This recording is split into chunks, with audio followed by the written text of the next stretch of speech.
Right now, as you are watching this, a monster winter storm is barreling toward the United States, and it is going to change everything for 80 to 100 million Americans. This is not a drill. This is not hype. And in exactly 30 seconds, I am going to reveal which states are facing a potential catastrophic ice storm that could leave people without power for days. It is Monday, January 19th, 2026, and meteorologists across the country are watching their computer screens in disbelief. The models keep updating, and they keep showing something terrifying.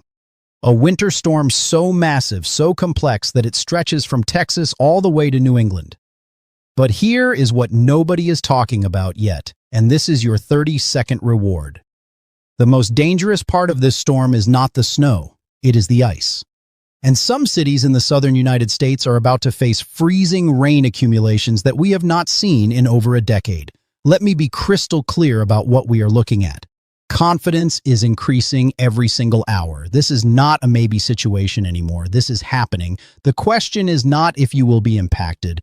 The question is how badly will you be impacted? Now, before we go any further, I need you to do something. Drop a comment right now with your city and state. Just type it out: Dallas, Texas, Nashville, Tennessee, Richmond, Virginia. Whatever city you are in, put it in the comments, because by minute 5 of this video, I am going to give you specific forecasts for specific regions, and you are going to want to know if your area is in the danger zone. Here is what is happening right now and why this storm is so unusual. We have got a day 5 outlook showing an expansive 15% probability area of winter storm conditions. Let me translate that for you. That means forecasters are saying there is a 15% or higher chance of significant winter weather from Denver, Colorado, all the way to Kentucky. That is a distance of over 1,000 miles. This includes Oklahoma City. This includes Little Rock, Arkansas.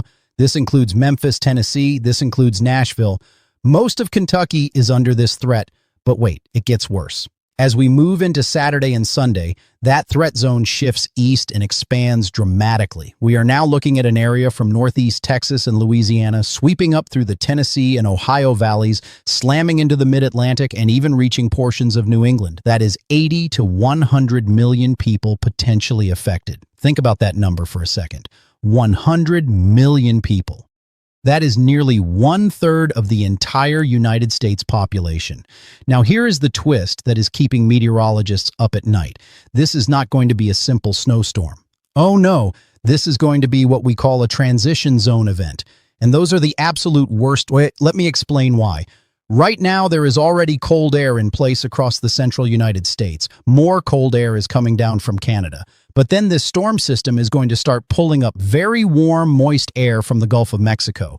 That warm air is going to ride up and over the cold air at the surface. And right where those two air masses meet, right in that collision zone, that is where we are going to see the most dangerous conditions. Some areas will get all snow, lucky them. Other areas will get all rain, they will dodge the bullet. But there is going to be a zone, and it could be hundreds of miles wide, where people are going to get freezing rain and sleet. And that, my friends, is a recipe for disaster.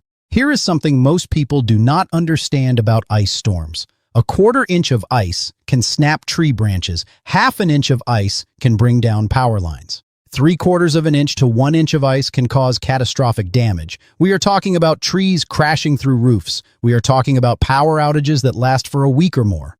We are talking about roads that become ice skating rinks. And right now, some models are suggesting ice accumulations that could reach those dangerous levels in parts of Texas, Arkansas, Tennessee, and Kentucky. Let me give you a specific example that should scare you. The GFS model, that is one of our main forecasting models, is currently showing a pretty scary situation for the Dallas-Fort Worth area. We are talking about potential freezing rain on Saturday. Now, that forecast could change. It is still several days out. But the fact that a major American model is even suggesting freezing rain in Dallas should tell you how serious this setup is. But here is where it gets even more interesting. As this storm moves east, it has the potential to become what we call a nor'easter. That is, a storm that curves up the East Coast and can dump absolutely massive amounts of snow on major cities.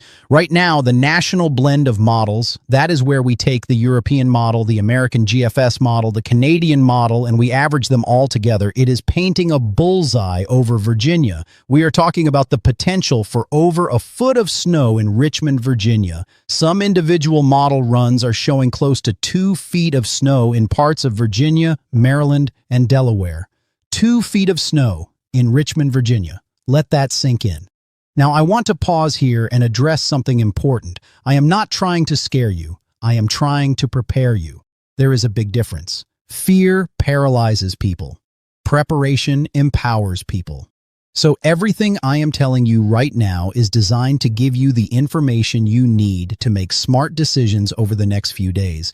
And speaking of smart decisions, if you have not commented with your location yet, do it now, because I am about to break down the specific threats region by region, and you are going to want to know what is headed your way. Let us start in the Southern Plains. Oklahoma and Kansas are looking at a significant snow event starting Friday. The national blend of models is showing a bullseye where many locations could see more than 6 inches of snow. Oklahoma City could see accumulating snow starting Friday afternoon. Wichita, Kansas is in the same boat. But here is the catch. South of that snow line, we are looking at ice, potentially significant ice.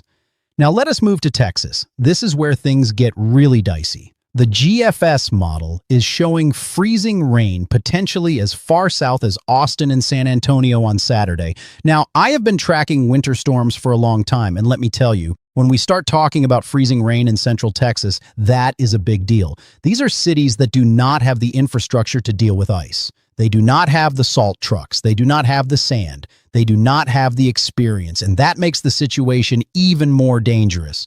Dallas-Fort Worth is right on the line. Right now, it looks like they could see a mix of sleet and freezing rain Friday night into Saturday. This could cause major travel disruptions. We are talking about DFW Airport, one of the busiest airports in the country, potentially shutting down or severely limiting operations. Moving east into Arkansas and Louisiana, Little Rock is in a particularly tough spot. Models are suggesting this city could see snow transition to sleet and then to freezing rain. That is the worst case scenario because you get accumulating ice on top of snow, which makes everything heavier and more dangerous. Memphis, Tennessee is another city to watch closely. Similar situation, snow potentially transitioning to freezing rain. And here is something people do not think about. Memphis is a major distribution hub for FedEx. If Memphis shuts down due to ice, that has ripple effects across the entire country for shipping and logistics. Nashville, Tennessee could see significant winter weather as well. Right now, it is looking like a snow and ice mix, but the exact proportions are still unclear. What we do know is that Nashville is going to see some form of winter precipitation, and it is going to cause problems. Moving into Kentucky, this is where the snow potential really ramps up. The northern parts of Kentucky could see heavy snow. We are talking about accumulations that could easily exceed 6 inches, possibly reaching a foot in some locations. But the southern parts of Kentucky are more likely to see that dangerous ice situation. Let us talk about the Ohio Valley and the Mid-Atlantic because this is where we could see the most dramatic snowfall. If this storm phases together correctly, if all the atmospheric ingredients come together just right, we could be looking at a historic snowstorm for parts of Virginia, Maryland, Delaware, and southern Pennsylvania. Richmond, Virginia is showing some eye-popping snowfall totals on the model blends. Over a foot of snow is definitely on the table. Some models are more aggressive, showing close to 2 feet. Now, will that actually happen? I do not know yet. We are still several days out. But the signal is there. The potential is there. Washington, D.C. could see significant snow as well. Baltimore, Maryland, Philadelphia, Pennsylvania. Even New York City and Boston are not out of the woods. The storm is expected to be slow-moving, which means it is going to take its time spreading winter weather up the I-95 corridor from Sunday into Monday. Here is a plot twist for you. This storm system could try to become a nor'easter as it moves over the Atlantic Ocean. If it phases just right with other energy in the atmosphere, we could see explosive development. That would mean even heavier snow for the coastal mid-Atlantic and southern New England. But wait, there is more. And this is where things go from bad to worse. The cold air behind this storm is absolutely brutal. We are not just talking about cold, we are talking about dangerous, life-threatening cold. Let me give you some numbers that will blow your mind. Friday morning, we are looking at 0 degrees Fahrenheit in Springfield, -9 degrees in Chicago, and these are the actual air temperatures, not the wind chill. When you factor in the wind, and there is going to be plenty of wind because of the storm system, we could be talking about wind chills of negative 50 degrees in Minnesota and North Dakota, negative 50 degrees. That is cold enough to cause frostbite on exposed skin in less than 5 minutes. But the bone-chilling Arctic air is not just staying up north, it is plunging south. St. Louis, Missouri is barely going to make it to 8 degrees. Tennessee is going to see temperatures well below freezing. And here is why that matters for the ice situation. If we get a significant ice storm and then temperatures stay below freezing for several days afterward, that ice is not going anywhere. It is going to stick around. Power lines are going to stay down. Trees are going to stay broken. Roads are going to stay dangerous. By Sunday morning, we are looking at freezing temperatures all the way down to the Gulf Coast. Dallas could be in the teens. Oklahoma City could be in the teens. St. Louis will be at 17 degrees. Single-digit temperatures will be common across Illinois, Indiana, and Michigan. Now, I promised you I would give you specific information by minute 5, and we are right at that point. So here is what you need to know based on where you live. If you are in the Central Plains, Oklahoma, and Kansas, prepare for significant snow starting Friday. Stock up on groceries now. Make sure you have gas in your car. If you have a snowblower, get it ready. If you are in Texas, especially the Dallas-Fort Worth area, prepare for a potential ice storm Friday night into Saturday. Charge your devices. Have flashlights and batteries ready. If you have a fireplace or alternative heat source, make sure it is ready to go. Do not be surprised if you lose power. If you are in Arkansas, Louisiana, Tennessee, or Kentucky, you are in the danger zone for a potentially crippling ice storm. This is not a joke. Get your preparations done by Thursday. Once the ice starts Friday night, it is going to be too late to go to the store. If you are in the Ohio Valley or Mid-Atlantic, especially Virginia, Maryland, and Delaware, prepare for potentially heavy snow Saturday into Sunday. We are talking about the kind of snow that shuts everything down. If you are along the I-95 corridor from D.C. to Boston, keep a very close eye on the forecast. This storm is going to be slow-moving, which means winter weather could linger into Monday. Here is something else you need to know, and this is pretty wild. We also have a rare space weather alert. A severe geomagnetic storm is forecast for Tuesday, January 20th. That is tomorrow. We are about to get hit by what scientists call a coronal mass ejection from the sun. Now, before you panic, this is not the end of the world. Every time one of these happens, Facebook explodes with crazy warnings about taking the battery out of your car and hiding in your basement. You do not need to do that. But what you might see is the northern lights, potentially as far south as Tennessee, Oklahoma, and Texas. If you want to see them, keep an eye on the sky tonight through tomorrow night. The space weather could also cause some minor radio interference, but it is not going to shut down the power grid or anything dramatic like that. Okay, let us talk about model uncertainty, because this is important. Weather models are basically computer simulations of the atmosphere. They take current conditions and they run them forward in time. But the atmosphere is chaotic. Small changes in the initial conditions can lead to big changes in the forecast. Right now, the GFS model is doing something weird where it just kind of slides moisture across the country without really organizing a strong storm system. That does not look right to most meteorologists. Other models are showing a more organized storm that forms and then tracks up the coast. That scenario seems more likely.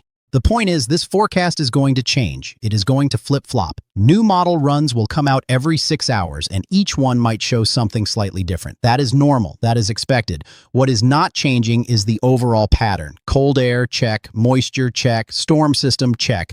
Those ingredients are locked in. The exact details of who gets what and how much, those are still being worked out. Tomorrow, we are going to have a much better idea. By Wednesday, the forecast should be pretty locked in. By Thursday, we will know with high confidence who is getting snow, who is getting ice, and how much. But here is what I need you to understand.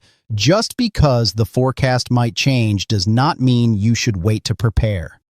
Prepare for the worst-case scenario now. If the forecast improves and the storm is not as bad as expected, great.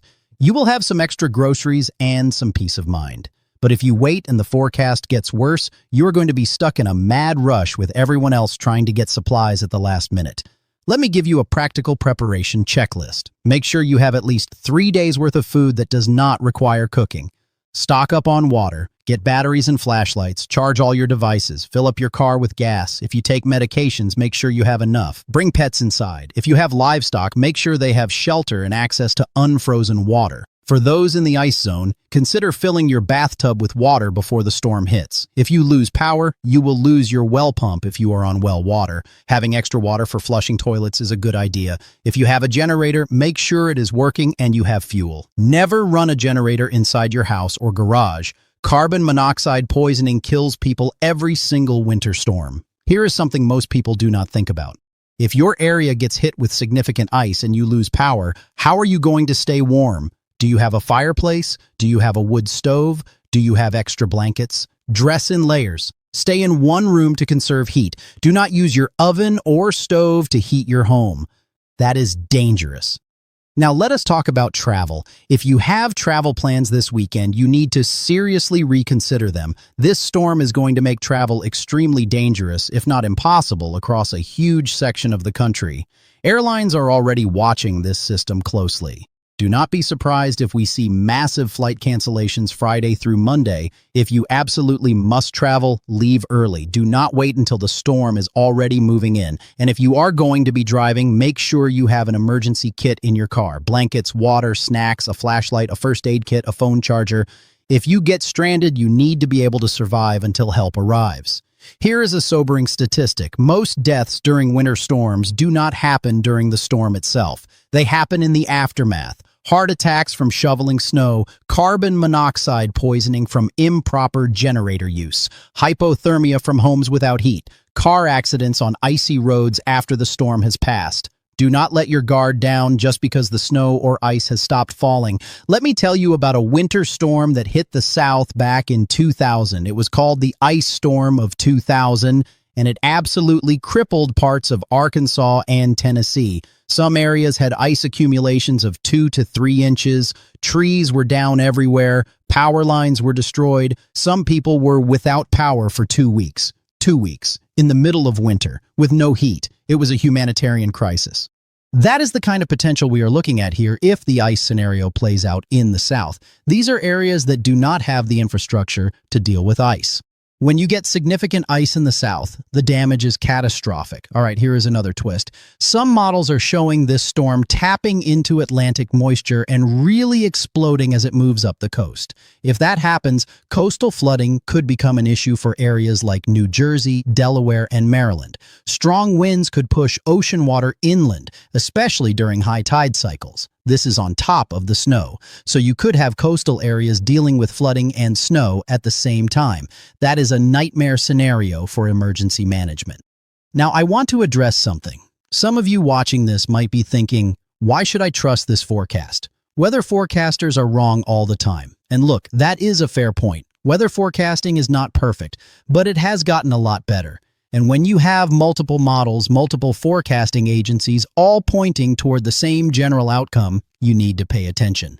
The National Weather Service is confident enough in this system that they have already issued outlooks extending out to day 7. That is rare. They do not do that unless they are seeing a strong signal in the data. Here is what is definitely going to happen. A major winter storm is going to impact a large portion of the United States this week into the weekend. Cold air is going to plunge south. Precipitation is going to fall. Some of it will be snow. Some of it will be ice. Millions of people are going to be affected. What is still uncertain is the exact track of the storm, the exact placement of the snow versus ice line, and the exact snowfall and ice accumulation amounts. Those details matter a lot. A shift of 50 miles can be the difference between 6 inches of snow and a trace. A temperature difference of 2 degrees can be the difference between rain and ice. But the big picture is clear. Big storm, big impacts. You need to be ready. Now, I told you at the beginning that I would deliver on a promise at minute 5, and I have done that. I have given you region-specific forecasts. I have explained the setup. I have told you how to prepare. But here is the thing. This is just the beginning. We are going to be tracking this storm every single day. The forecast is going to evolve. New information is going to come out, and you need to stay updated. Tomorrow, we are going to have a much more detailed forecast. We are going to be able to narrow down specific snowfall amounts for specific cities. We are going to be able to better define where the ice zone sets up. Wednesday, we are going to dive even deeper. By Thursday, we should know with high confidence exactly what is going to happen and where. And then Friday, Saturday, and Sunday, we are probably going to do multiple updates per day as the storm unfolds in real time. This is almost certainly going to be the kind of storm where we go live. So make sure you are subscribed, make sure you have notifications turned on. You are going to want to follow along with this. Here is what I want you to do right now. 3 things. Number 1, comment with your location if you have not already. Number 2, share this video with anyone you know who lives in the affected areas. They need this information. Number 3, start preparing today. Do not wait. And here is a little teaser for tomorrow's video. We are going to reveal which cities are most likely to see over a foot of snow. We are going to show you the latest model runs and how they are converging on a solution, and we are going to give you hour-by-hour timing for when the storm arrives in your area. You are not going to want to miss it. Remember, this is not about fear. This is about facts. This is about being prepared. This is about keeping you and your family safe. Winter storms are dangerous, but they are a lot less dangerous when you know what is coming and you are ready for it. The bottom line is this: a major winter storm is bearing down on the United States. 80 to 100 million people are in the potential impact zone. Snow, ice, and dangerous cold are all on the table. The exact details are still being ironed out, but the overall threat is real and it is significant. So take this seriously. Prepare now, stay tuned for updates, and whatever you do, do not panic. We have got several days to get ready, and that is plenty of time if you start now. I will see you tomorrow with more detailed information. Until then, stay safe, stay warm, and stay prepared. This is going to be a wild week of weather, and we